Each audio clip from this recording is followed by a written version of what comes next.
I was arrested July 29th, 2005. I was visiting Halifax talking. And it's from the U.S. government, an indictment out of Seattle. And it basically says I did three things. I made marijuana, I distributed marijuana, and I money laundered. That's what the U.S. claims in their indictment, right? Now what that means is I sold seeds, I collected this money, and I used the money for political purposes, lots of it, $4 million.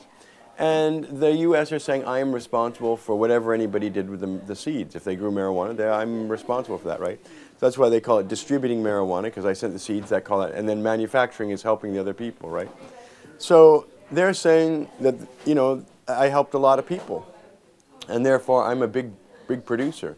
So they were originally asking for a long time in jail, 20, 30, 40, 50, 100 years, more, like crazy numbers. So eventually we agreed on one charge, that I would agree to a 5-year sentence, which would be about 4 years and 3 months at the most, and my hope is to get transferred back to Canada once I am sentenced in Seattle, is to go to a federal penitentiary, and then after a while to get transferred back to Canada and then get out on day parole, perhaps in 2 years or so.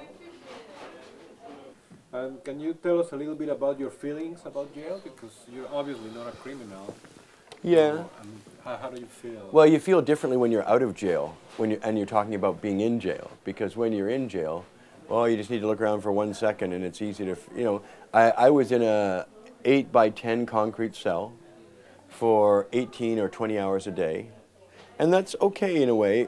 I liked it when I was alone because I could write and read much more readily than if there's somebody in there and he has the loud video games or loud television. And you have a cellmate usually, and you don't get to choose that. The longer you're there, the more control you get of your environment, though. But it's maximum security, so you don't get to go outside. There's no sunlight. It's very boring. There's nothing there. So if you don't keep busy, you will go insane. And some of the people there are crazy anyway, right? They're there because they're either street people or drug addicts or criminals, or, so you're dealing with people you wouldn't normally choose to be with.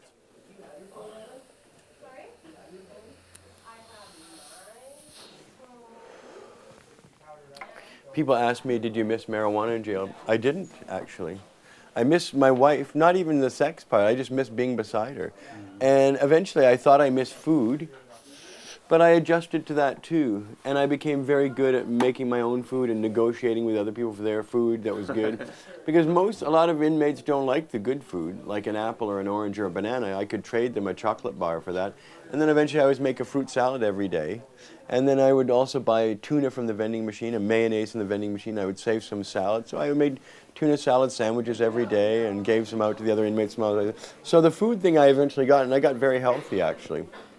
I mean, there's rules. The rules drive you crazy. They don't make any sense to a normal person, right? Like much of my mail, I never got it because they have so many rules about what you can't get.